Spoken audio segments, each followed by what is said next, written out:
সোনামণিদের পাঠশালা, খেলায় ধুলায় করি পড়ালেখা, গল্পে মেতে উঠি সারা বেলা। সোনামণিদের পাঠশালা।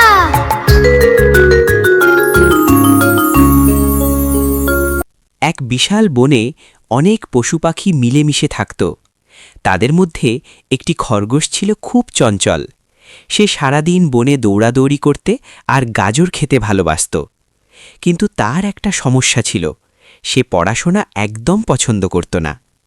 তার বন্ধু এক ছোট পিঁপড়ে তাকে প্রতিদিন বলতো, বন্ধু এসো আমরা একটু বর্ণমালা আর গণিত শিখি। বন্ধু এসো আমরা একটু বর্ণমালা আর গণিত শিখি। ধুর, পড়াশোনা দিয়ে কি হবে, আমার তো এমনিতেই অনেক বুদ্ধি। একদিন বনের রাজা সিংহ ঘোষণা করলেন, বটতলায় একটি বিশেষ বুদ্ধির প্রতিযোগিতার আয়োজন করা হবে। আগামীকাল বুদ্ধির লড়াই হবে। প্রিয় প্রাণীকুল, আমি ঘোষণা করছি, এতে অংশগ্রহণ করে তোমরা তোমাদের বুদ্ধির পরিচয় দাও। যে জিতবে সে পুরস্কার হিসেব পাবে এক ঝুড়ি টাটকা রসালো গাজর। যে জিতবে সে পুরস্কার হিসেবে পাবে এক ঝুড়ি টাটকা ও রসালো গাজর। খরগোশ তো গাজর খুব ভালোবাসত, তাই সে খুশিতে নাচতে লাগল।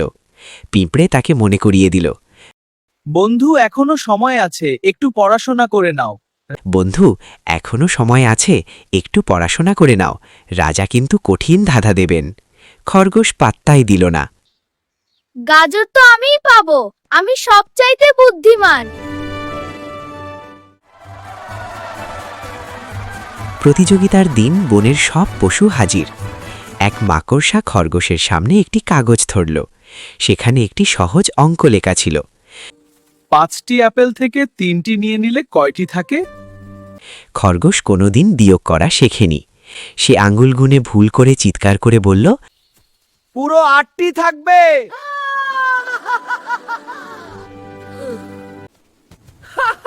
কিছুই তো জানে না।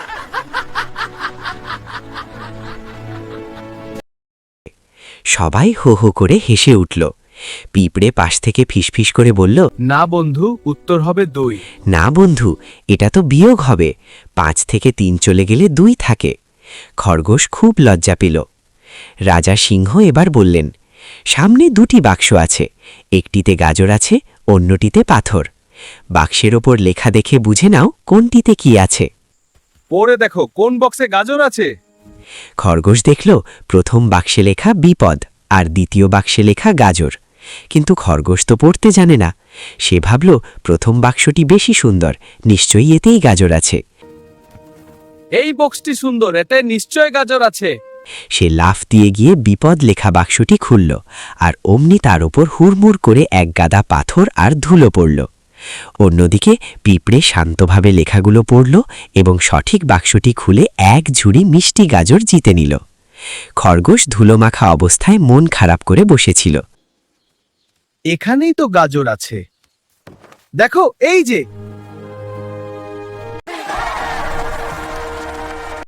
তুই অনেক পরিশ্রম করেছিস, এই পুরস্কার তোর প্রাপ্য। পিঁপড়ে তার কাছে এসে বলল, দেখলে তো বন্ধু, শুধু বুদ্ধি থাকলেই হয় না, সেই বুদ্ধিকে কাজে লাগানোর জন্য পড়াশোনাও শিখতে হয়। পড়াশোনা না জানলে জীবনের সহজ সুযোগগুলো হারিয়ে যায়। খরগোশ তার ভুল বুঝতে পারল। সে সেদিনই প্রতিজ্ঞা করল, এখন থেকে সে খেলার পাশাপাশি প্রতিদিন নিয়ম করে পড়াশোনা করবে। এটা হলো এ, অ্যাপেলের আ। আমি আজ থেকে রোজ মন দিয়ে পড়ব বন্ধু। খুব ভালো খরগোশ।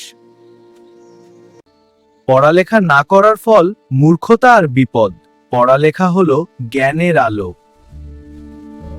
শিক্ষা শুধু বুদ্ধি থাকলেই হয় না, সেই বুদ্ধিকে সঠিক পথে চালানোর জন্য পড়াশোনা ও জ্ঞান অর্জন করা খুব জরুরি। গল্পটি ভালো লাগলে লাইক দিন এবং এমন আরো মজার গল্পের জন্য আমাদের চ্যানেলটি সাবস্ক্রাইব করুন। বিদায়। আবার দেখা হবে।